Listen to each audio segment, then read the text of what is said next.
I'm not too ashamed to say that I made some stupid decisions in my teenage years.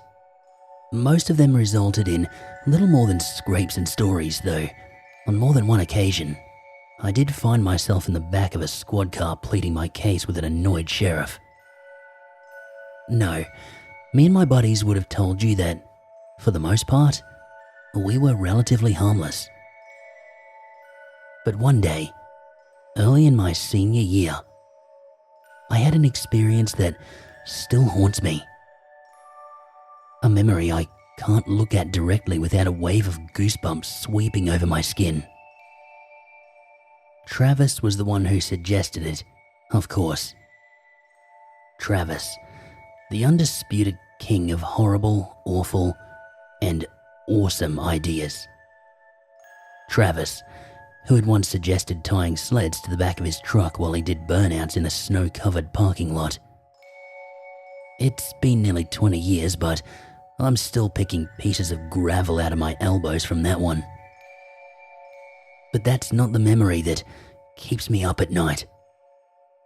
No, I earned those mental scars on a crisp fall afternoon, still a month from the year's first snow.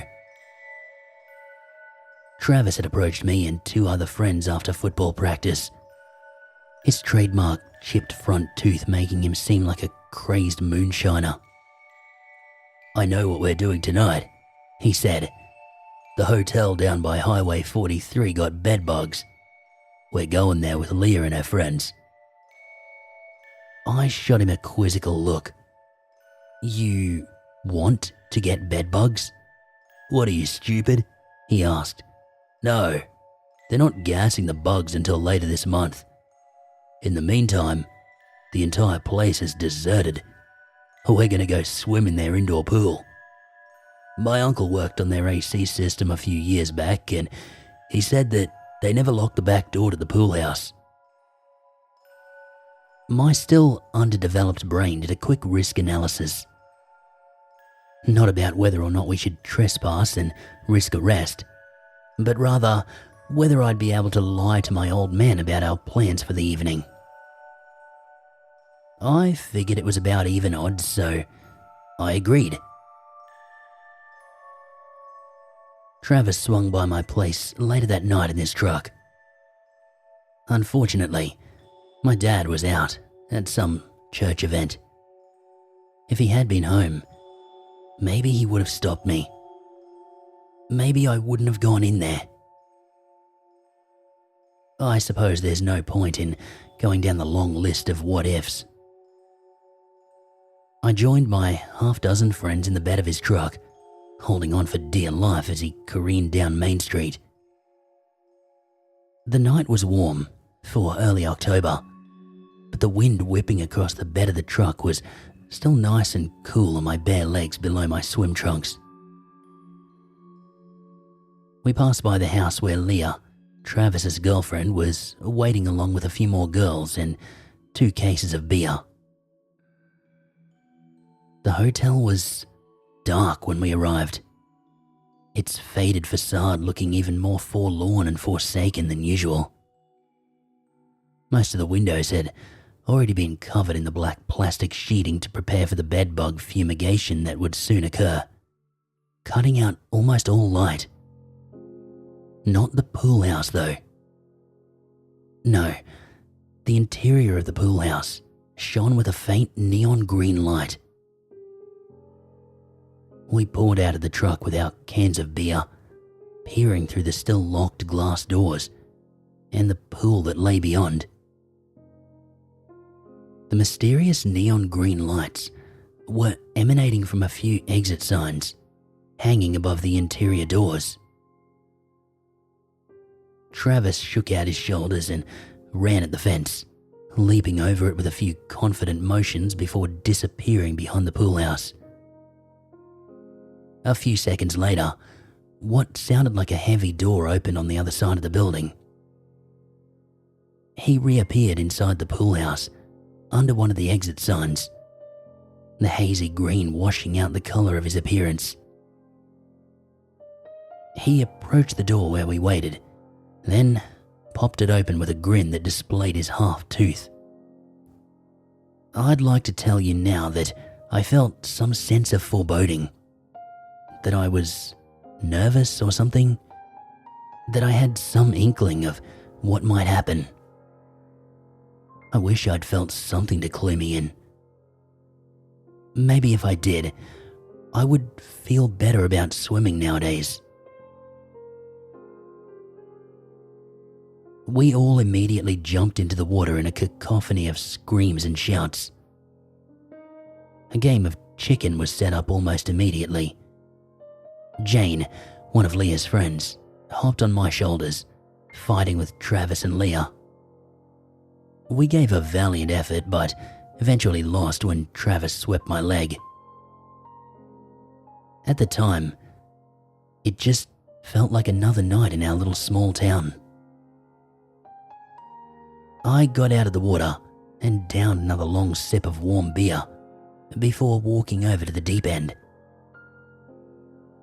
The signs along the side of the pool warned me in no uncertain terms that diving was prohibited, that the water was only 6 feet deep, that serious injury could occur.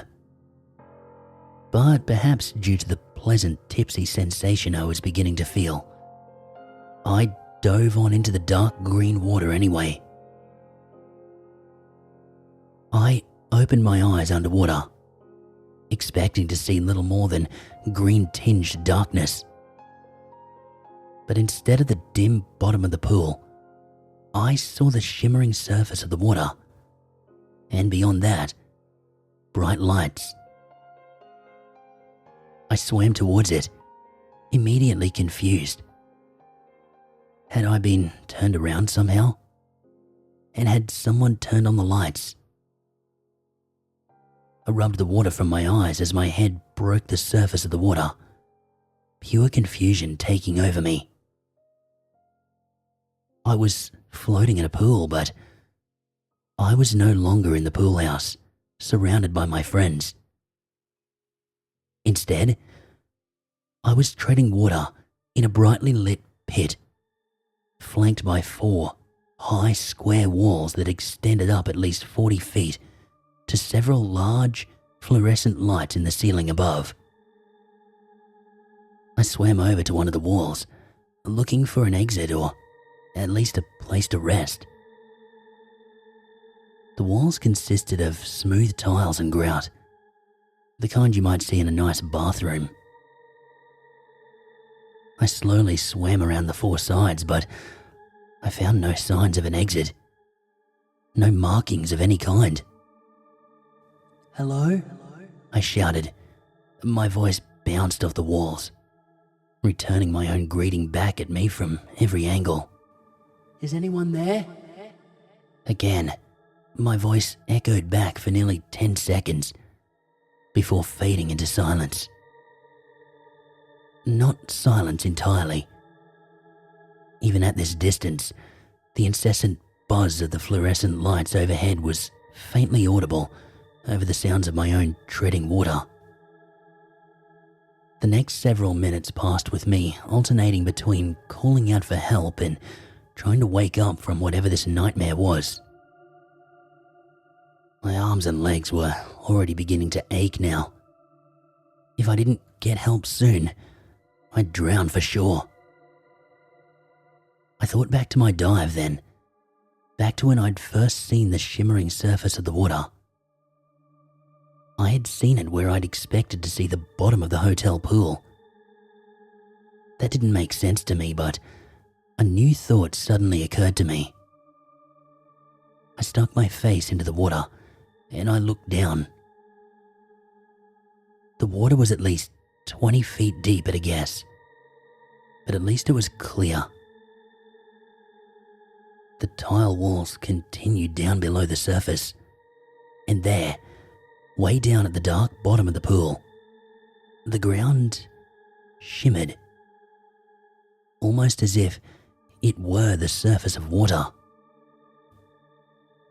I felt myself beginning to hyperventilate, so I took a deep breath and I leaned to float on my back. The water rushed over my ears, replacing the sound of buzzing lights with the thunderous pulse of my own heartbeat. I floated there on my back for what felt like an eternity, but what was probably no more than 90 seconds or so. When my heart rate had slowed from thundering to merely drumming, I took a few deep breaths, then dove down and began swimming towards the shimmering surface far below me. The pressure built up in my ears, but I knew enough to blow out my nose to equalize. After a few final, panicked strokes, I reached the surface of the water at the bottom of the pool, and thankfully, burst through. There was no neon green light on the other side, no sounds of my friends, nothing but pitch black darkness and echoing drips as my breath returned, gasping and spluttering. I appeared to be in a kind of cramped concrete tunnel. The walls were rough and met in an arch just a few inches over my head. "Hello?" I called out again. My voice shot down the tunnel in either direction, bouncing off the raw concrete as it travelled out into the distance. After a moment of terrified thought, I picked one direction as forward, and I just started swimming, all too aware of my rapidly decreasing energy. I did my best to move straight, but in the pitch blackness, I still found myself bumping my head into the concrete arch when I drifted off course. I was bringing my arm forward to pull another stroke when my hand suddenly hit the tendrils of something organic and sticky. I jerked away in a panic, bumping my head hard against the concrete ceiling. My left hand swung towards the other wall of the tunnel, where even more organic tendrils awaited me. It reminded me of how the octopus tentacles at our local aquarium felt, wrapped around my hand when I visited back in elementary school. I paddled water there for a moment, slowly reaching out. The entire surface of the concrete walls below the water was covered in these tentacles. Then, off in the distance ahead of me, a distant, metallic clinking sound was growing steadily louder, like iron chains scraping against concrete. These tendrils on the walls, they seemed to respond to the sound, reaching out for me. The tunnel was still dark, pitch black, but I couldn't help but imagine some horrific creature making its way down the darkness of the tunnel towards me. Those horrible scraping sounds were rapidly getting louder, but the echoing made it almost impossible to tell exactly where or how far. I dove down into the water, searching desperately for any sign of light. There, some distance below me, I could see yet another shimmering spot. I came up for a quick breath of fresh air. That metal on concrete sound, coming from close enough now that I feared I'd touch it if I were to reach out a hand. I dove down once more, fighting off the organic stickiness that attempted to wrap itself around me. I burst through this new surface, and I was immediately grateful that there seemed to be at least some light in this new location, even if it wasn't the green neon light that I'd been praying for. I spun around, taking in my surroundings. Judging by the sudden lack of echoes, I was outside now, in a large, open body of water. It was still nighttime, just like it was back home, but I appeared to be inside a fog bank that was limiting my visibility just a few feet in every direction. A single hazy point of light. The moon, I assumed, shone through the fog in the distance. My arms, legs and lungs burned in protest as I slowly treaded water.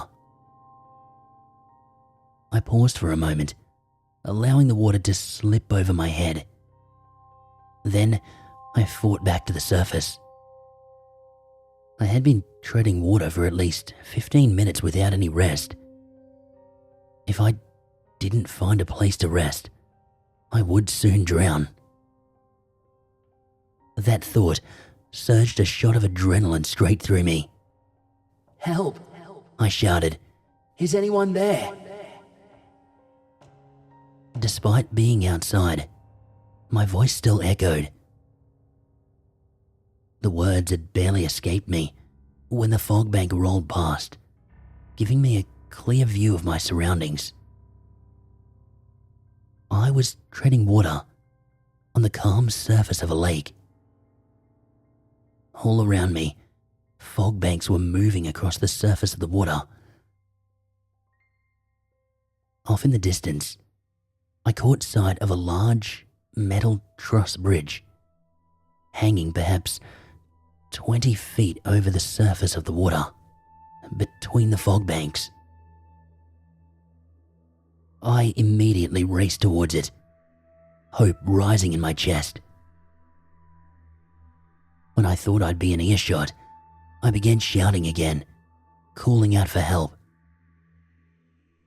I looked closer as I came to a stop underneath the bridge, staring up at its rusted underside. There were shapes hanging underneath it. Shapes that... Oh God. My blood went cold. The shapes were bodies.